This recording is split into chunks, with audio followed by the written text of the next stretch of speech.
Io siamo già in live? Sì. Ok, in live con tutti e due? Non so se quell'altro è stato dato l'avvia trasmissione. C'è un bottone di avvia trasmissione, allora se Siamo potete... live lì? A quel momento io mi metto a Vai registrare live. anche qua. Basso, destra. Ah, ok. I'm the corner. E vi riprendo un po' dal basso. Perfetto. Papa. Vai, vai. Ok, allora, buongiorno a tutti. Innanzitutto ringraziamo i partecipanti che sono presenti qui oggi. Farei un test come ho fatto l'altra volta, quindi se mi guardate sul telefono, sulla connessione Instagram, se l'audio si sente bene, vedo che c'è già uno connesso, se si sente bene, se qualcuno ha qualche problematica su luce, colori, audio, face, c'è a posto? Ok. Allora, buongiorno a tutti, benvenuti al secondo incontro webinar che facciamo con MPT Solutions. Oggi è la data dell'ultimo Cadaver Lab per l'anno 2018 e come per la volta scorsa abbiamo deciso di voler organizzare questo piccolo meeting riguardo a un argomento che ha toccato molti di noi anni fa, sull'attacco delle Torri Gemelle e sul Pentagono. Oggi abbiamo la fortuna e l'onore di avere tra noi uno dei più grandi amici e esperti dell'emergenza statunitense, Wolfe, che fra poco lascerò la parola a lui per non perdere altro tempo. Che dire, è un'opportunità molto interessante, molto importante per noi per poter portare ad ogni Cadaver Lab un ospite da diversi stati.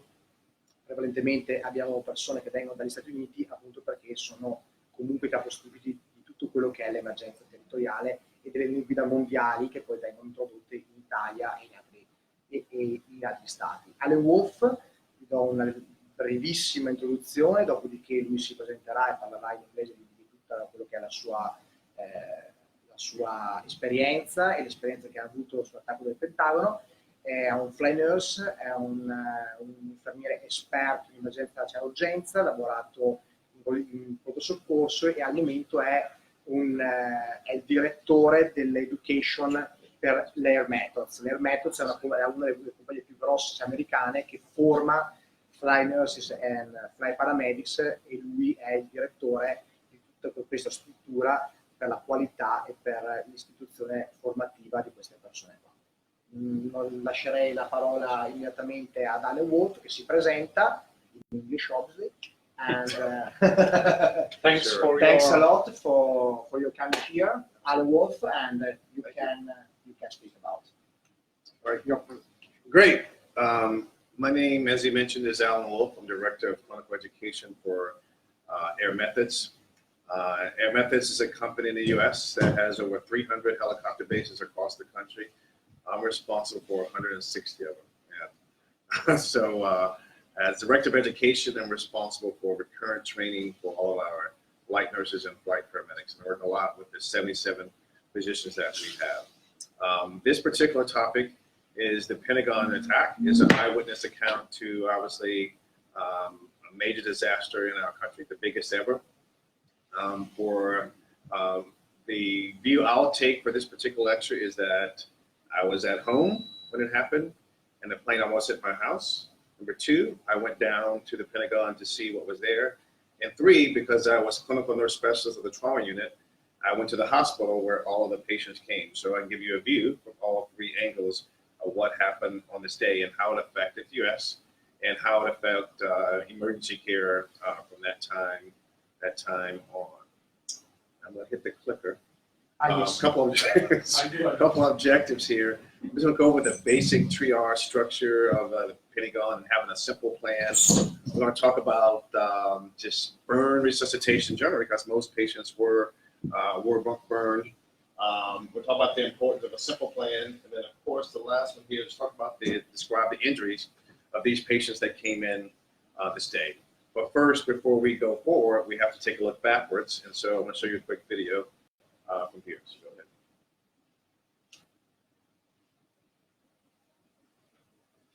ahead. Too much? No, just hit the screen for fun.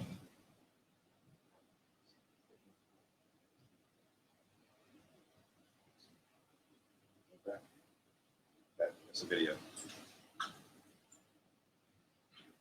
Yes or no? Left sound.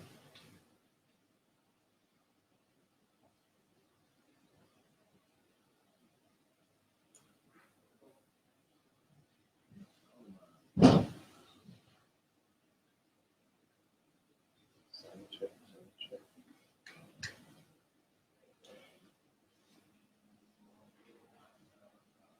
We'll play it back from the beginning. If you could do that, it'd be great. Got the sound.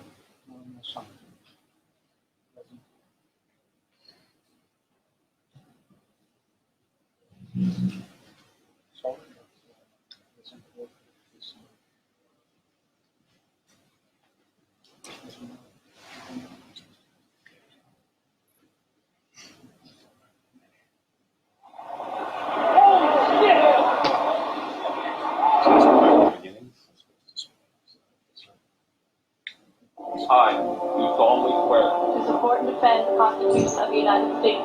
against all enemies, foreign and domestic, So help me God. so help me God.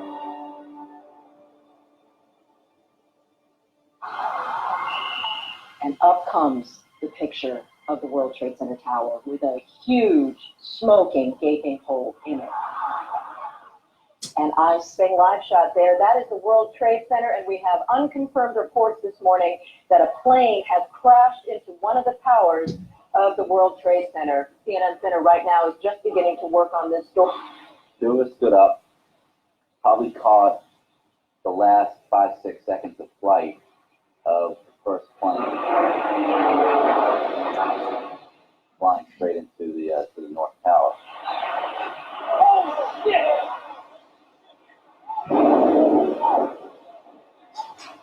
Impact, fireball, and when it hit, it was like a... Sean, what kind of plane? Was it a small plane, a jet? It was a jet, You're talking about a large passenger a commercial large jet. passenger commercial jet.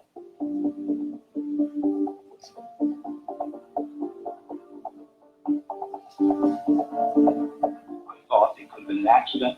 I thought the plane was much smaller. Our shot was from a good distance off. It was when we confirmed that it was in the north face of the North Tower. It just looked like a big fire. You never thought the buildings were going to collapse. You know. The other thing that happened was people started coming up to us who were eyewitnesses to the incident. The plane was slightly on its side, and that's why I made me think maybe it was in distress. It came in like a spear. It just speared through the building. Look at my watch. I'm a little bit late. Holy smoke! The building I'm supposed to be in is on fire. One thing you saw on the street were rows and rows of people. People just standing, sort of hypnotized by the flames. Watching the smoke pour out of here. The papers are still falling from the sky. When I got outside, I saw everybody was like looking up toward the sky, and I started running downtown toward the building.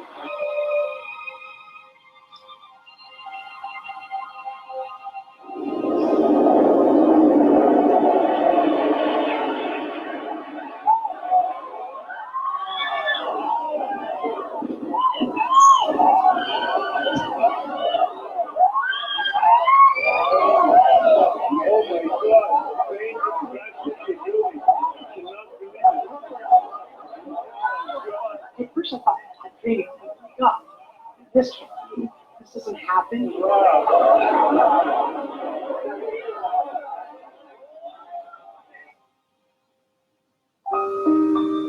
I looked up at the below.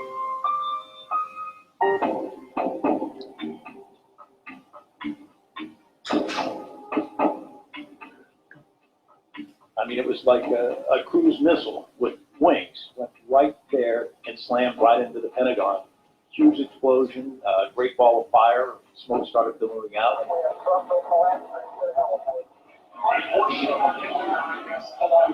There was a voice in the hallway full of running people yelling, hit, a fire truck came and started pouring water on the fire, but it was having no effect. I mean, this was an extremely hot, extremely intense fire. Next slide there. All right, on September 11th, 2001, the Pentagon was attacked. This is an old picture of the Pentagon. The Pentagon is the largest office building in the world, made of, I think, slate of marble, not marble, but slate, 5 stories. And let's just talk about its location. It's located in Arlington, Virginia. This is the Potomac, famous Potomac River. This is Virginia, per se. This is Arlington, Virginia. And this is the old parking lot from that time. The plane actually hit over on this side here. It hit the helipad here and slid into the building here and went in almost 4 rings of the Pentagon that it slid in. On most pictures that you see on the YouTube or internet, you don't see a lot of plane pieces. So some of the conspiracy theories always said that it was a missile by the Israelis to get the U.S. into war against the Middle East. Obviously, I can tell you that's not true because I saw the plane myself flying over my house, and I could see a lot more stuff. And so this particular parking lot, this was the delivery point for the Pentagon. Since September 11, what they've done, they closed this area here and moved the entire parking lot way back here, right? This is all secure. Over here, you see here is the bus station. This is where every major bus used to come. And they had an entrance on this side that came from the subway station into the building. They sealed off the subway station, and now every person from the bus station, a metal detector and armed guards to get in the building here. This particular highway on the side of here was moved further back away from the building to protect the building, obviously, maybe from some attack on that side. You can see the highway here. They moved that even further back. What they did, they took the delivery point, put the delivery point on the back side of the building. They did that mainly because every truck that comes through there enters through a pathway through here, and it's screened for radioactive stuff and a lot of things they screen for and check it before it gets to the Pentagon to deliver packages. This entire area where the plane hit here is now a memorial site for the victims of September 11th. And they have a plaque on the wall there. They had that back up in 1 year. For 1 second. Right here, let's talk about Washington for a second. Right here is the White House. And you see how close the White House is to the Pentagon. Now, what's important about the Potomac River is the pathway for the airport. The airport's right here. It ain't that far from this right here. It's really right across the highway. That's how close the airport is. So planes frequently come this way, so it's not uncommon for a plane to come down the Potomac River to land. However, it is not okay for a plane to come this way. That way, that's not a flight. So that's the other thing. This is the Washington Monument, the Capitol up. This is the Lincoln. The Capitol is further down. This is all prohibitive airspace. Aircraft are not allowed to fly there without specific permission. Next slide. Next click. And back here is the largest hospital in the region, which is the Washington Hospital Center. So it's not that far from the Pentagon. It's probably 1.5 minutes, a nautical mile. It's probably 3 minutes to get from there to here by helicopter. So that's where we go from here. All right. The Pentagon Facts is the largest office building I mentioned. It's about 3.8 million square feet. It has 25,000 employees, 67 acres of parking space, 17 miles of corridors, 5 banks. It's a city beyond within itself, but mainly a lot of military and, of course, a ton of civilian people who work there. The key member is the largest office building. The member trying to evacuate that could be an issue. On 8:45, American Airlines flight hit the North Tower on September 11th, and 9:03, United Airlines flight hit the South Tower.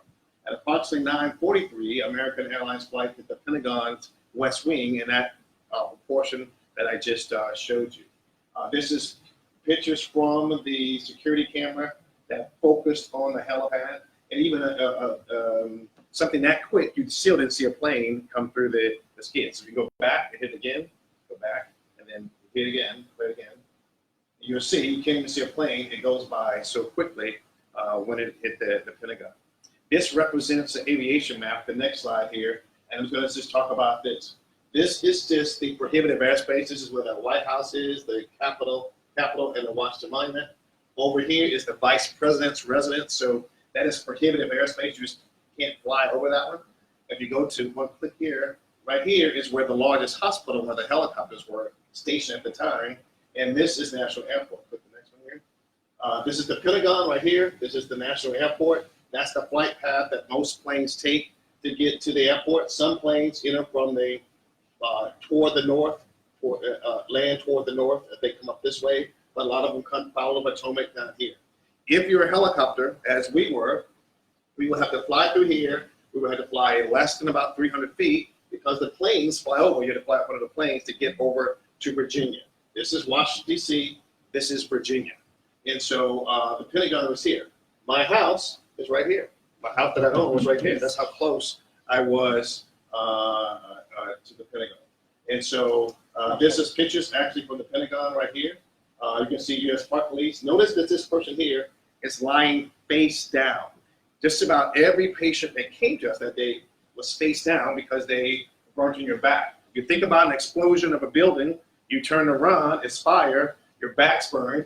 But the learning point for pre-hospital and us is that you can't manage patients' airway if they're on the stomach.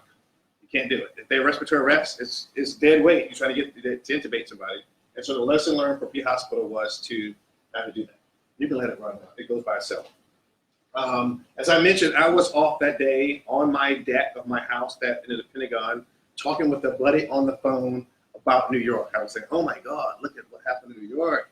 You know, it was a beautiful day, about in the 70s, great weather. And as I'm talking to him about that, I said to him, I'm surprised this has never happened to Washington. It's always seemed to be New York. You know, and as we're on the phone talking and on the deck, I could hear this loud roar of a plane coming.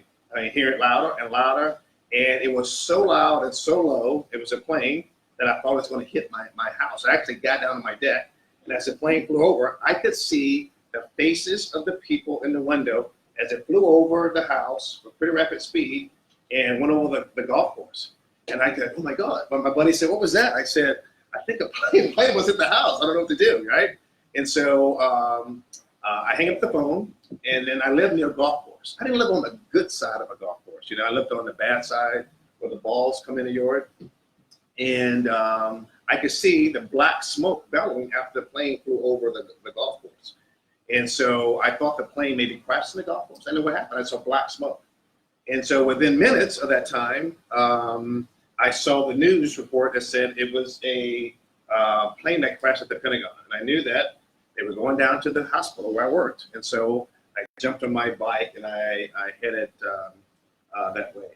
And so when I got to the Pentagon, I drove down on my scooter. And the reason I got my scooter, I came here in 1999, and I noticed that everybody in Rome had a scooter. So when I got back on the sidewalk, and nobody cares, and it's easy this country. And so I got on my scooter and I drove down to the Pentagon, and I lived so close. When I got there, there was black bellowing smoke. There were alarms going off. You could see papers coming from in the smoke still from the fire. There were alarms going off, and I saw people coming through the building. And I was sitting on the top of the hill looking toward the Pentagon there, and there was a cop in the middle of the street that was blocking me from going any further on my scooter. And so I could see people literally running out of another building called the Navy Annex. It sits on the hill above that. I could see women taking off their high heel shoes, you know, and just running to get to their cars to get out of there because it was so close to the building. Because we had no idea what was happening. We really, truly didn't have any idea. And so I couldn't get to the Pentagon that way. So I said, I go straight to the hospital. So I went around another way, and I came in around the Washington Monument. And I got to a stoplight. Stoplight's still working. And still, now I'm headed to D.C. Remember, that's Virginia, about minutes away.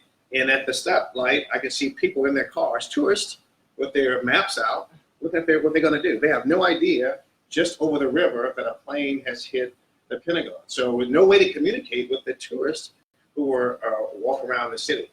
And so when I made my way through the city, I cut by the State Department. and in the White House. Big mistake.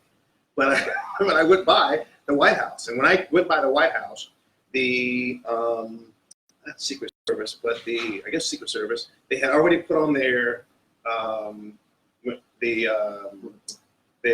stuff. You know, they with the eyes out and the ninja stuff. You know, that whole thing with the thing, and they had come out the gates of the White House with their rifles, and they were pushing or extending the perimeter around the White House. So I immediately just started headed toward the hospital, and I'm going through the hospital. All the people in the building start coming out in the streets. And so, and all of a sudden you saw F-15 jets, US jets, flying over the city, just back and forth. My heart is pounding. I'm so nervous. I don't know what's happening. You know, you don't know what's happening. And so as I make my way through the Adams Morgan neighborhood, I can see our helicopter here heading over toward the Pentagon as I make my way to the hospital. I was just minutes away from the hospital, about 7 miles. That's how quick it was from my house to the hospital. In this helicopter here are two flight crew members. One is a nurse, one is a paramedic. The nurse name was Tammy. She has 7 months experience flying, but she had many years working in an intensive care unit. The paramedic was very seasoned, had 10 plus years experience being a paramedic, and then even a supervisor in the counties that she lived in. So she was very experienced. The pilot, incredible experience because he's a Vietnam vet and pretty experienced. So Tammy, the nurse, tells the story, and it's actually in that book, the Legacy book that just came out. She tells the story quite frequently when she was flying. She sat in the back, and Barbara and Teddy, the pilot, sat in the front, and they kept saying en route from the Pentagon over here to the Pentagon, "Oh my God, oh my God." They kept saying that, "Oh my God," but she couldn't see because she's sitting in the back. And so she said, basically, "Hey, stop that! You guys are scaring me." You know. And as she saw the picture herself, she said she got teary-eyed because she could see the damage and the smoke from this particular thing. So we're headed over to the aircraft, and so I asked the pilot, "When did you decide to land? Why did you know where to land the helicopter?" He said there were thousands of people just sitting in the field. And he was a Vietnam pilot, and so he remembered for Vietnam, if you land a helicopter, people will move. Did you know that? Yes. You saw a helicopter, what'd you get? Oh, yeah, we got the way, right? And that's what people did. They cleared the landing zone for him to put the helicopter here. This other helicopters from Nova Fairfax at the time, they came later on the scene. So when they got to the scene, the pilot continued to run hot. He didn't shut down, and the crew went over to look for our patients and directed toward the triage area. From their accounts, they tell me that they were looking for the sickest patient. There were a lot of walking wounded, but not truly really sick patients. So they finally get to the triage area. They find this lady, and she's talking like this, you know. And we know that hoarseness is an indirect indicator for impending area loss. And so they decided that they couldn't just scoop and run, meaning put her on a stretcher and run to the aircraft, that her airway was too borderline, that she had to be intubated. So they made a decision to do RSI and intubate her on the scene. They were doing it, and so as they made it through it, I'm sure it was tough, with all that's going around, they were able to get her intubated, and when they got on the stretcher, someone comes into the triage area and says, "We need to evacuate the triage area. Another plane is coming here to Washington," we understand, right? So now you can imagine if you are a civilian person and you're helping, and now all of a sudden you hear of another plane coming, it gets you kind of nervous, very nervous. At that same time, the pilot was told that the airspace in the United States was shutting down, and that he had to leave. You either leave now or you shut down. You have to shut down. The pilot said, "Nope, I am not leaving until I have my crew. I'm not leaving without them." So he continued to run hot as they made their way to the patient, to him. So once they got him and got there, they were able to head toward the hospital. Here is a slide of my scooter, my Aprilia scooter I bought after I came here, right? And so I loved it so much, I bought one. And every day I would drive my scooter to work, and I would park it right out here, right outside the trauma center. And so this crew one day came in and gave me a backboard and some straps, just in case I saw something good when I was driving home. So that's one joke that we had there. So when the crews land, they brought back, you let it go. They brought back their patient, and they didn't have any issues at all with that patient. So, and I'll tell you what happened inside step by step. These are just pictures courtesy of Arlington County Fire that show these pictures of the Pentagon. This is the rebuilding phase of the Pentagon. You can see the damage, how far it went in on that building. And the goal of the United States was to have this building completed and open, I believe right there, after a year. And they had it reopened within a year or fixed within a year, at least outside. Go back a slide. This is probably about 10:45. So Pentagon hit at 9:45. Within an hour and a half, boom, no more patients. We got all the patients basically here. This is us hanging outside the helipad waiting on more patients, right? We were still waiting on patients. So this is the crew and me, myself. Next one. This is inside of the trauma center. This is the commander, incident commander, Dr. Rizzo. She commanded the staff. And so we had 6 different trauma bays. In every bay, we had multiple physicians, a lot of docs around, flight nurses, critical care nurses, and paramedics in the trauma bay. This is us, just waiting on patients. We only got 9 patients. 189, 184 were killed. Only 9 of the most critical ones came here. This is the crew lifting the scene and headed toward the hospital with that patient that they found. This is them unloading that particular patient when they came in. That's them. That's Barb and Tammy bringing in that patient that particular day. This is the people from the maintenance department or housekeeping, as we would say in the hospital. They clean. What their role was in the disaster, very simple, is to help move patients, right? And so what they did is to help patients out of the ambulances to get them inside. Next slide here. You notice here, another patient lying face down, right?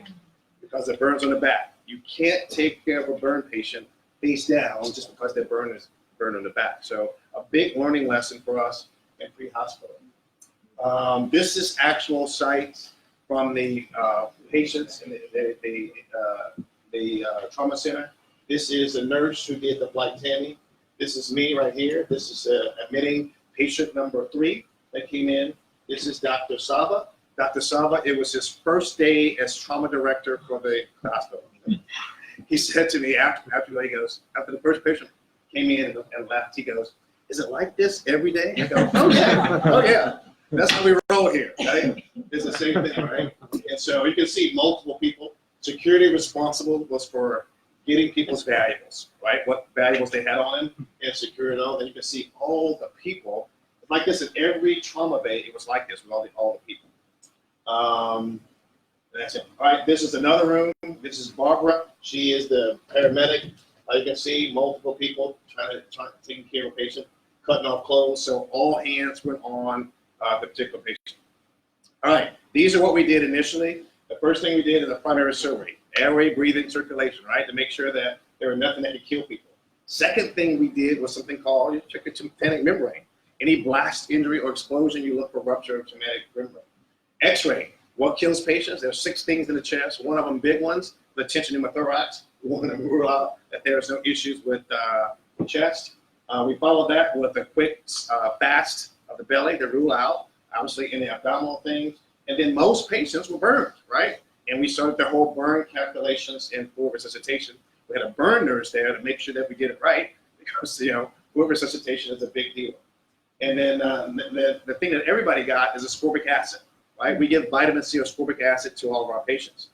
Dr. Masuda in 2000 found that giving high doses of vitamin C or ascorbic acid to burn patients, and now these days they use it as sepsis, mainly be something called oxygen-free radicals. We know that in oxygen-free radicals, what happens is that they affect or they degrade the membrane of the cells, causing them to not function well. When that happens, however, you have reduced, when we get vitamin C at high doses for the first 24 hours, it reduces the volume requirements of the patient. It also decreases weight gain, wound edema, therefore the skin grafts are able to work better. The other thing is that it decreases the ventilator days for those that may be on the building. So every burn patient got this and continues to get this in this particular burn center. And then again, like I said before, now they used it in the fight of sepsis and septic shock patients. All right, this vitamin C, this picture I had, it goes in lactated ringers. It's about 96 grams per liter. We run it at 4 grams an hour. We run it at 41 cc's for that 24-hour period. And then we stop it, we don't give any more. And the whole goal is to strengthen the cellular membrane so there's no leakage of. All right, we had, am I talking too fast? No. I know, I speak English, you guys. We understand. We got a total of 9 burn patients. We got the sickest patients that came to this hospital. 3 were female, 6 were male. The total body surface area burn were 34%. The average age was about 45, and 7 of the 9 had inhalation injury. Right? All right, so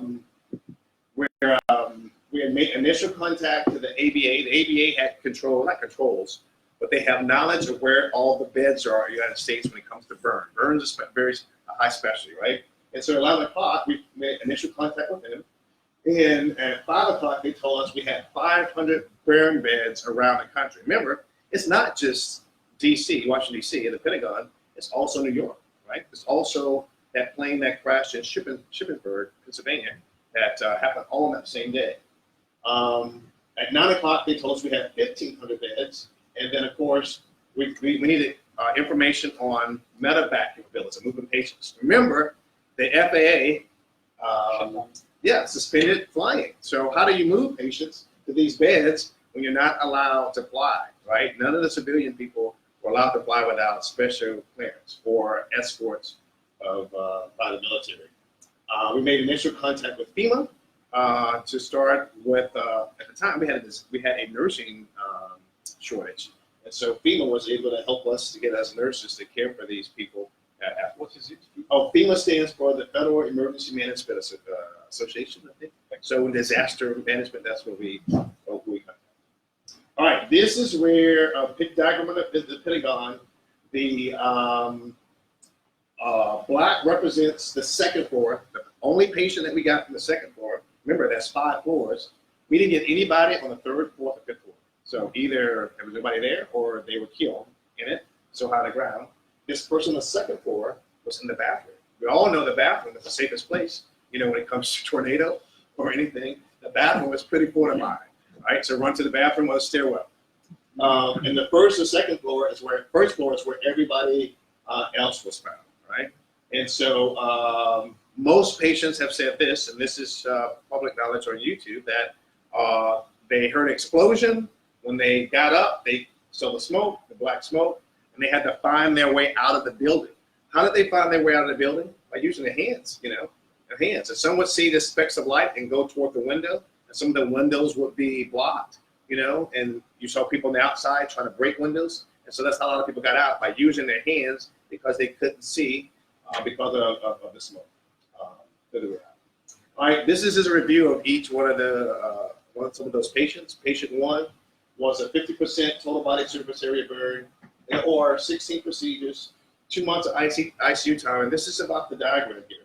The red represents full thickness burns, or what we formerly call 3rd-degree burns. The yellow represents partial thickness burns, what we know as 2nd-degree burns. So that's the diagram to the right. This is 50% burn here. This is the thing here. This patient turned out. Notice the fingers. Everybody's hands were so damaged with this thing. Patient 2, 68% total body surface area burn in the OR, 3 procedures, 1 week in the ICU. Notice that the full thickness burns on the back. Remember, explosion, you turn your back, severely burn in the back and legs and arms. When this person came in and they landed at the hospital, I went out to unload them from the helicopter. And so when they opened the doors of the helicopter, this is what I saw. I saw a female who was face down on a backboard. The only thing she had on was her collar of her shirt. Everything else was burnt off. She was burned. She was face down. She had no straps on the longboard. And so the fear was, we moved her, that she could easily fall off of the board on the ground, right? Behind us, CNN, MSNBC, Fox News, all zooming in to watch us unload her. So we were very, you're nervous already, and so she was face down, and the only thing I could see was she had a gold earrings in, little gold hoop earrings. And I didn't know if she was a dead or alive. She was covered in black soot, and she reeked of jet fuel. We could smell the jet fuel all over her when we unloaded her. And so when we got her down to the stretcher to bring her into the hospital, I can remember yelling in her ear, "Are you okay?" or alive, basically. And the only thing she did was nod her head. So that's the only thing I knew that she was alive. But she was naked, skin hanging off, severely burned, covered in soot. But the jet fuel was just all over her. And you knew that it was a jet thing. As you can see, extensive burns from this particular thing. And so a really tough thing for this patient. Patient number 3, 66 total body surface area burn, 27 OR procedures in the ICU for 2 months. Third, you can see where the full thickness and partial thickness burns are on this patient. And you can see here the hands. What we commonly do in some burn centers into the US is that they'll take this hand and they'll put that inside your abdomen. In your abdomen, they allow us to grow skin, better grow over the skin. They put it here. Obviously not the same picture, but you can see how they do that. And that way, after it's done, they take it out and then they make your fingers so you can hold a cup and do ADLs of activity daily. Patient number 4, 41% total body surface area burn, 21 OR procedures in the ICU for 1 month. You can see his, I keep saying his and everybody. Their burn diagram of partial thickness and full thickness burns. You can see here he has one of the most common infections in U.S. hospitals at this particular hospital, and that would be Pseudomonas staph aureus. And this is a skin graft that didn't take well, and that had to obviously be removed and followed by antibiotic therapy. There's a back a lot better on that one after the antibiotic therapy. Patient 5, 42% total body surface area burn, 12 OR procedures in the ICU for 2.5 months. You can see the burn diagram as 3rd and 2nd degree burns.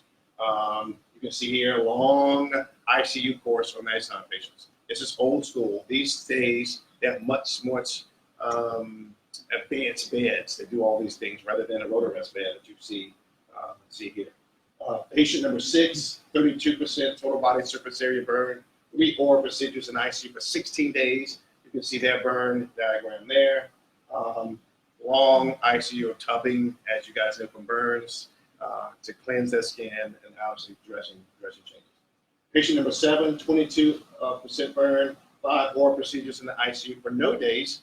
This is one of the first patients that came. When I first got to the hospital, there were 2 patients there already. They came by private car. We know that from surge theory that 50% of all patients you get in a disaster will be there in the first hour. Right? First hour, most people come. Why do they come? Private car, right? If you think about the Boston bombing that we had in the U.S., that bombing, most of those patients came by people picking them up and running them down the street to the hospital, right? They most came within the first hour. There were so many hospitals close. Some of them were put in wheelchairs and pushed down the street. The other thing is that when I was in Sweden, Malmo, Sweden, I was here for emergency conference, and I spoke on this topic. There was a gentleman from, Sweden, a gentleman that spoke about the tsunami that happened in, where was that? Indonesia, I guess, down there. Yeah, and there was a nurse in a small hospital where he got 800 patients the first hour. 800, right? For a small hospital with a lot of injuries. So the only where that didn't apply is in London when they had the bombing in the train. Because it happened so far deep in the train, it took them hours to get people out of there. So that surge theory didn't work on that particular part. So this is a burn unit, step-down unit. Patient there who did it, the burn nurses that did amazing care, that took care of her on that one. Patient 8 was 21% burn, 23 OR procedures in the ICU for about 37 days, a little over a month. This is their hand. That patient loves the knit, right? And so obviously that won't happen anymore. And then next one, the last one is a patient with 10% burn, or twice is an ICU or not at all. One of the first patients there, and as you can see him in burn rehab, doing that kind of thing there. So a lot of great work did to help these patients. Other stuff, when of course the Pentagon's going on, there's still other patients coming in. So we got some non-Pentagon related thing. The first one was we got a gunshot wound to the chest. It was a 16-year-old who got shot that day. I don't know why they're doing that when all this other stuff going on. And then the other thing we got here is a ventricular assist device failure. So we did a scene flight for this one. It's probably the first scene flight we think in the United States in 2001 of a LVAD failure in the field. So we brought that patient in. We got well wishes from all over the U.S. and the world. This is from different schools that sent things. School kids sent stuff. A lot of things sent food, donuts, all that kind of stuff. We ate well for about 2 weeks, you know. Everybody's bought food, you know. And so it was basically feeding the people to help us. A lot of people who were tourists that were in the city, they came to the hospital who was medical. This saved you two always in the U.S. You guys come there and you are medical and you want to help. A lot of people came to help, and so they put these people in the cafeteria and just found out, what do, you know, kind of thing. And so we didn't need them. However, if we had 500 people to pick from to help out. In things like that, when that happens in the U.S., the governor of a state can declare disaster and waive all licensure requirements. You don't have to worry about your license because the governor waives that, provided that you're a practitioner. So we didn't have to use the people that volunteered, but we had access to 500 different people who showed up to say, how can I help? Right? Which is pretty amazing. How the city thanked us is this. They, after 9/11, they had Michael Jordan. It was his, you know, Michael Jordan is world famous. They had a game a week later, and they invited all the heroes of 9/11 to come to the game, right? And so the hospital could send one person. So I was that person. The guy who could go, he couldn't. And he said, hey, you want to go? Oh, hell yeah. Michael Jordan played. So it was his third time coming out of retirement. So we go to the game, you know, for Michael Jordan. They had probably about 20 people there from heroes of 9/11. And they put us all out on the basketball court. This is before the game. They said, ladies and gentlemen, please welcome the heroes of 9/11. We stand there, we wave at the crowd, and okay, we walk off, right? And so I thought, okay, we're going to the seats. We can take our seats and watch the game.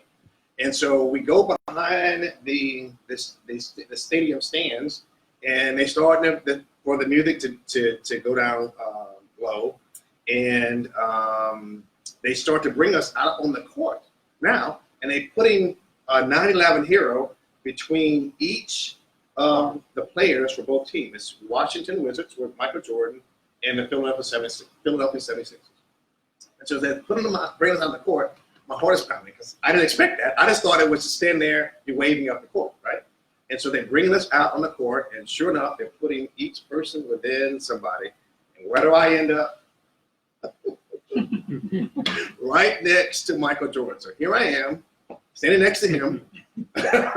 He's right here. The first thing I say is I pat him on the back, and I said, hi, my name is Alan Wolfe. And he turns around very nice and goes, hi, I'm Michael Jordan. And I'm like, dude, everybody knows. Like I said, who's Oprah? Everybody knows Oprah and Michael Jordan, right?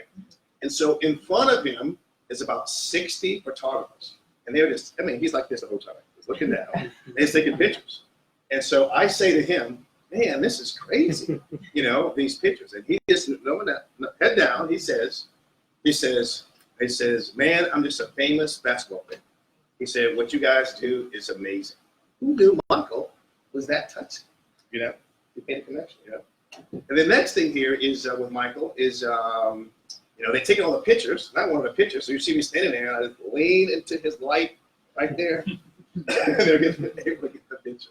So I was able to hunt it down. So that's a picture back in the day. This is President Bush. President Bush visited the patients at the hospital. And him and his wife came here. This is how good he looks. You know, that job will kill you. I don't know why anybody would want it, right? And so this is him visiting the patient. He didn't just visit the the 9/11 patients in that unit. He visited every single patient. As you guys know, it is hard to look if you're a layperson at burn patients because they're so disfigured sometimes. He spent hours there, not just 5 minutes or 2 minutes or a minute. We're talking hours. And he sit there with every patient and every single family and chatted with them, him and his wife, which is pretty darn amazing for president. In outcomes, we had 1 death at day 7. All other patients were discharged. We did 108 burn operations, 8 non-burn operations. What are the 8 non-burn operations? Basically, trachs, G-tubes, that kind of thing. You notice here, I didn't say pneumothorax, chest tube, hot belly, nothing. Everything was burned. Every single person here was burned. And that was a blast, I would say explosion. And then we had averaged about 12 procedures per patient. 4 returned to work, 3 are not working, 1 retired, and then of course one died. These are the victims of 9/11 here, that from the Pentagon. They got the highest civilian medal. I'm not sure what they call. I don't want to mess it up. These medals that were given to them for their service. This is in the White House where they were invited to there. Next slide here. Many people died. 94 went to area hospitals. We got the sickest of them. The other people were just walking wounded that were discharged probably pretty soon. 125 employees were killed at the Pentagon. 64 of those are passengers, not counting the hijackers, how many of those are on board. Many people have said, when I give this lecture, I've given it once in Arizona, somebody said to me afterwards, they say, well, you know that, after this lecture, somebody said, well, you know, that really wasn't a plane, that was a missile, right? And there's another conspiracy theorist. I can tell you, for those who want to see it know, I saw it fly over the house and I saw it crash. I don't know what to tell you, right? So it's just a fact, So regardless of what conspiracy theories say, it's just true. It's all right. Next slide here. These are the lessons learned, right? The things we learned is this. First thing, communication systems are unreliable. Remember, this is before the smartphone. All of this happened before the smartphone. So the only thing we had was a flip phone at that time. So how do we move aircraft around? Was texting the old-fashioned way on the flip phone, right? Which was pretty tough. In the hospital, the entire communication system went down. They got overhead and they said these words: get off the phone. Everybody get off the phone. You're crashing the communication system because everybody was on the phone calling somebody, right? The next thing here is aircraft identification. Now in the US, we have something called IDENT, and the pilots has a secret code that they can send to the tower that let them know that they have control of the aircraft. So we're able to know who has control of your aircraft or not, basically by that transponder code you send the tower. The next thing here is we got more burn patients than trauma. So of course, we didn't expect that. We always thought that there would be a lot more trauma stuff, but this particular time, our first in the U.S., it was more burn. So more burn education obviously was needed in pre-hospital. The main reason? Patients flat, and that's the biggest thing that we can get across to people. Second thing, we know that most people arrive by car. They will always come by car. If you think about the Pulse nightclub, the gay nightclub in Orlando, it was 2 blocks from the hospital. Most people got it, picked them up, and they ran down the street and brought them that way.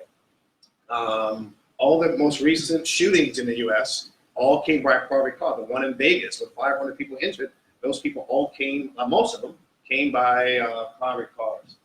Next thing here, security is an issue. From our experience, mainly with working with the Israelis, that we know that terrorists will attack a hospital if they know that people are in it. So a lot in the bigger cities in the U.S., we have a lot more security to address the whole thing with terrorist attacks against hospitals. The other thing, reporters who know some scrubs, you just walk in, and try to interview patients or to find out stuff about the event. The next thing here is disaster drills. We used to do disaster training at 9 a.m. during the daytime when everybody's around. These days we do them on off shifts because the disaster like the Pulse nightclub or the Vegas shooting can happen at night. And then what do you do when your staff is not up? So we did it at this time. And then the last thing here is television. Television and YouTube is the best way to get unfiltered information. When I say unfiltered, I mean live. Like when you look at, whenever something happens around the world, when it's a disaster, the first thing I do is go to YouTube, because the common person is just take a video and upload it. And that is the most unfiltered kind, because it's not somebody showing you what they want you to see. It's true stuff. Example, if when the Boston attack happened, of the marathon, the bombing, that one, first thing I'm thinking about to go to YouTube. If you go to YouTube right now and look it up, you will see people missing legs that's on the street or in wheelchairs being carried, because it's not filtered. Even on live American TV, when they were showing it, it was live, you could see missing legs and tourniquets and everything that they would never show that otherwise on television. So your best way to get information is YouTube, obviously Facebook Live, and of course the television set. Television tells you what's happening. How much? A little bit? Good.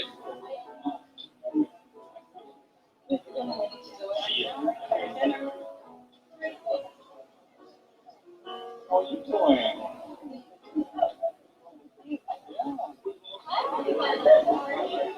We're here because the hospital staff here wanted to do something to let the families of the victims know how much they have become part of our lives, and how grateful we are to have been able to be there to help them and to be part of their lives. Some survivors of the terrorist attacks, 9 former burn patients at Washington Hospital Center, The survivors came together at the Washington and recently he returned to Washington Hospital Center for a reunion with other burn survivors of that terrorist attack.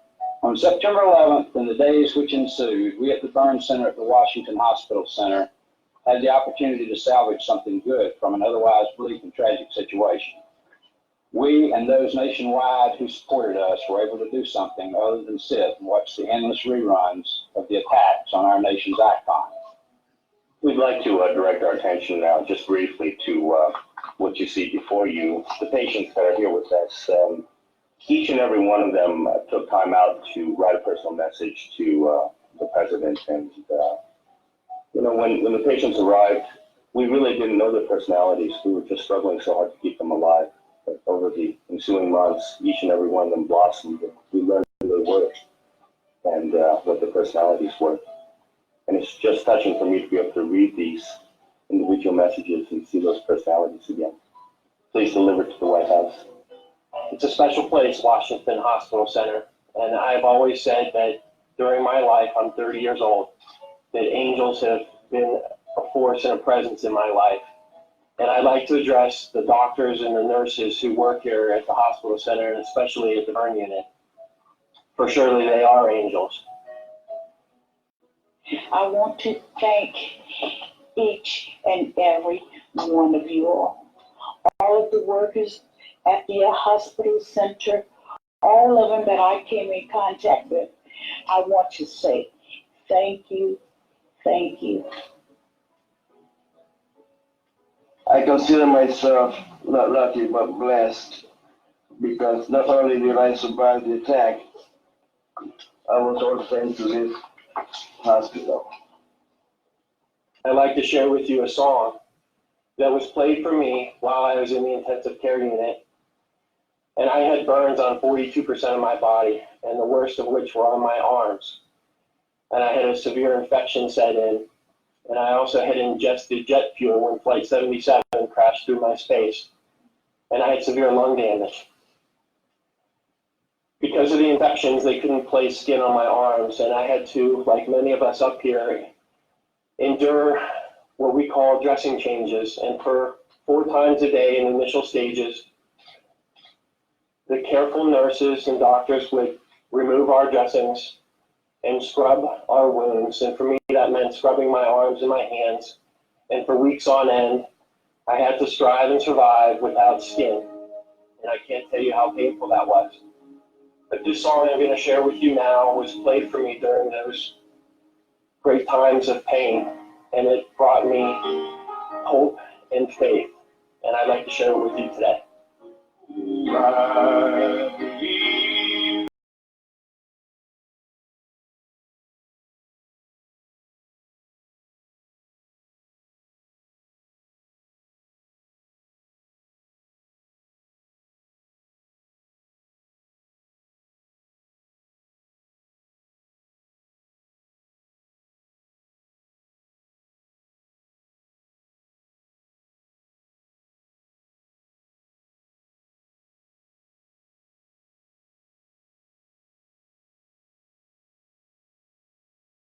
here. Some of us can't be here. They didn't make it. But it's just fortunate to be back. Fortunate to be with my wife and family. It's good to see everybody and see that they're progressing, to see that how their mental attitudes are. Gradually, you can see them go from shock, fear, anger, sadness, to moving into that realm of I'm determined to overcome this. And I think that's what I remember about most of the patients was that they were determined to get beyond this. Oh.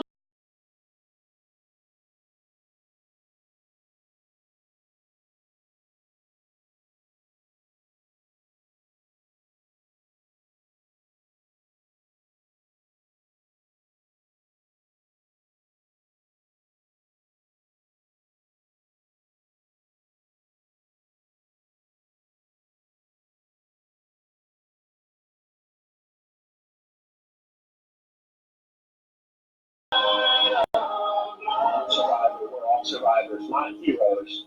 The heroes are the doctors and the nurses here at the Washington Hospital Center, and I'd like to thank them so much today. Thank you.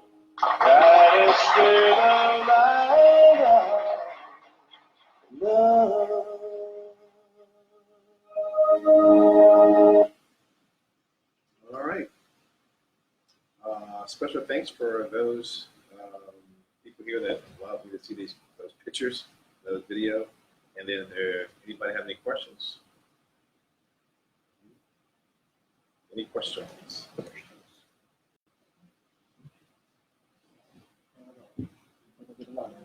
Just a question. Just a question. By myself. By yourself. So many media say about that wasn't an airplane against the Pentagon, but was something else. But what do you think about this? Conspiracy theories? Yeah. Yeah. They're wrong. Yeah, they're wrong because you. Oh, sorry. Yeah. They're for conspiracy theories. It's not true because I saw the plane fly over, and then I saw the black smoke. Yes. The other thing too is you didn't hear after that. Maybe about 5 minutes after the plane hit, there was another plane before. But that plane was a AWACS plane, or what's called a military plane that was following the plane afterwards. So that was the second plane afterward that you don't hear much about until you go to like the anniversary, 18th anniversary, talk about it. People talk about that. So there is no vessel. There's a conspiracy theory. That's wrong. Sorry. Wrong information. Sorry, conspiracy. Okay. Other question? Someone else? So I don't remember on MedStar helicopter there is a flight nurse and a flight paramedic. Yeah. So The lineup in the United States is mainly flight nurse and flight paramedic. Yeah. There are some, obviously, in other parts of the country, like Ohio, that have a position, or California have some position in a nurse. And then the Maryland State Police obviously has two paramedics on it, right? That's they're rare.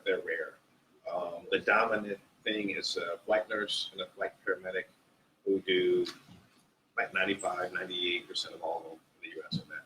Yes. Well, I take that back. Stanford, CalSTAR, they're nurse. But some of the nurses are trained as paramedics. But some of the nurse programs, except Stanford, CalSTAR, and Vanderbilt, are switching from nurse to nurse medic. Yes. Okay. Question? Yes, one. So what's the difference between the flight nurse job and the flight paramedic job on the That's the running controversy, is that they're trained exactly the same. The nurse comes with, obviously, experience of being a nurse, experience of working in the critical care unit or the ICU, and of course, the education is different. Paramedic comes with, obviously, experience with working in pre-hospital. The nurse doesn't have that. So they're trained the same, but they're bringing different things to the table as far as taking care of the patient. Right. So a nurse, most nurses would not be comfortable if you had somebody hit by a car in the street. Or a paramedic, that's what they do every day, right? But if I walk into an ICU and the patient's ventilated, on all of these drips, or maybe on some kind of cardiac assist device, most nurses know the hospital routine better and those drips well compared to the paramedic. But as far as training, they're trained exactly the same. So if there's a procedure that a nurse can't do, the paramedic can, or vice versa, the paramedic can do, the nurse can, or if one is not allowed to do it in a particular U.S. state, then let's say if I could do it, but you're not allowed to do it, and I'm having problems doing it, he, because he was trained, could talk me through it without ever touching the patient. You know what I mean? You know what I mean? So just say, no, you're not doing it right, you know? And so the goal is to train them both the same way, but the education and experience is different. And so, of course, that brings the difference in pay, where nurses are paid so much better compared to what the paramedic pays. Because coupled with education means a lot for job and salary. So, thank you. Anything else? Got the last one. Oh, go ahead, Jay. Yeah, you do. And how many drills do you do throughout the year? Drills? Yes. For disaster drills? Yeah, basically. Disaster Burning drills? trauma drills. 0 disaster drills. However, a lot of the local EMS or pre-hospital companies will have training drills, and they invite the flight team to integrate to see how that works. So as far as a company, we don't have scheduled disaster drills per se, okay. But we're mixed with a pre-hospital system, a pre-hospital county, whatever. We will help out to train to do that part of it. But we don't. How many training do you do for every year? For general? Yeah. Ooh, a lot. We have over, just for air methods I'm speaking for, we have over 1,000 hours online, stuff that people can do. And then we have 3 days of full days of training. 1 day is all airway management, nothing but airway management and intubation and that thing. The second one is ventilation. Ventilation, once you're intubated, then what, right? And so we want our nurses and medics to be competent and experts in ventilation. And then the last thing is the cadaver lab. Everybody goes through a hands-on cadaver lab to demonstrate the skills. And of course, then we have also human patient simulation. Do you patent the competencies? Do you patent the certification? Yes. Yes. Okay. Yeah. The verified certification. Yeah. Every nurse and every medic are required to have a certification of a flight nurse or flight paramedic. For our company, you have to have it within 2 years of hire. So once you're hired, you got 2 years to get it. If you don't have it in 2 years, you're terminated and you have to leave. And so it's a requirement. It's almost a standard. It's starting to be a standard in the industry. Yes, sir. Have you limited the drugs use for Any limitation? I can. He said that the flight nurse and the flight paramedic have any restriction to use some medication in the hospital setting or drugs. Actually, no. In the beginning of RSI, the thought of using etomidate or sucks or a big deal. But now, nowadays, no. They can give just about any medication. The only one that's limited in some states is that we can't push propofol or diprovan. Yeah, we can't push that.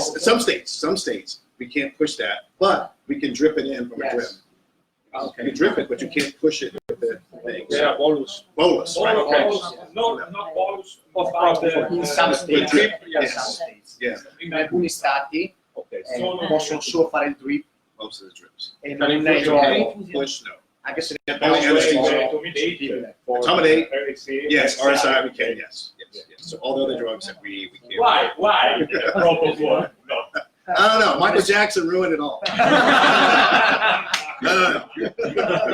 Only Michael Jackson. Michael Jackson. Only him. That's what I don't know. Ok, qualche altra domanda?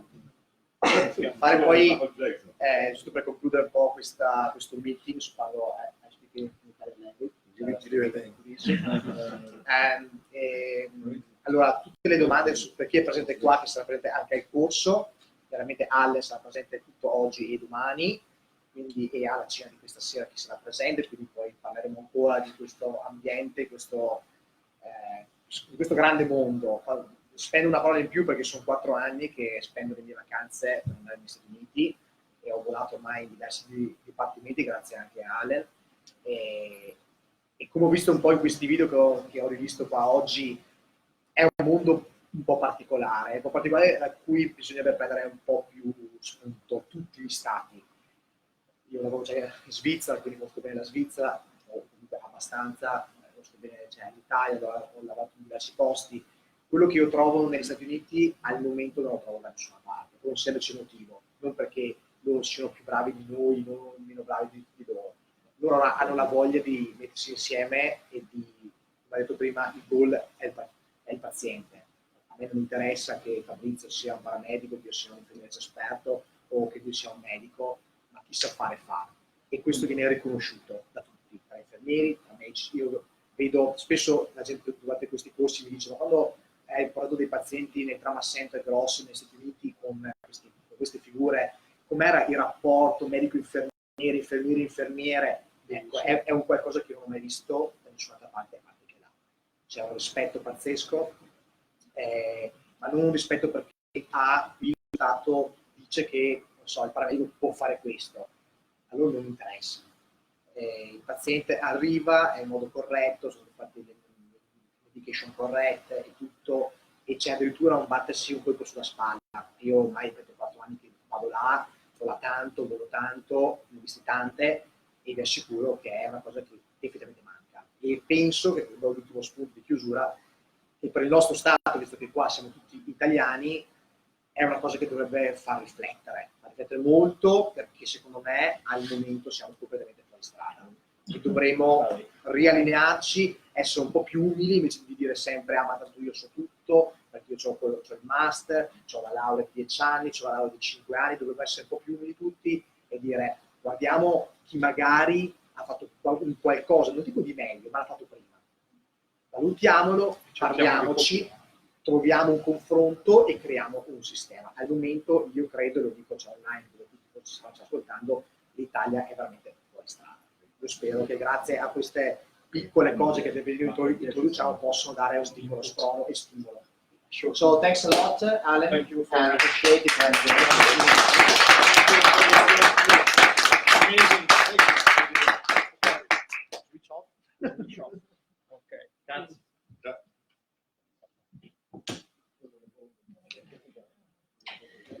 Ok. Ah, dai.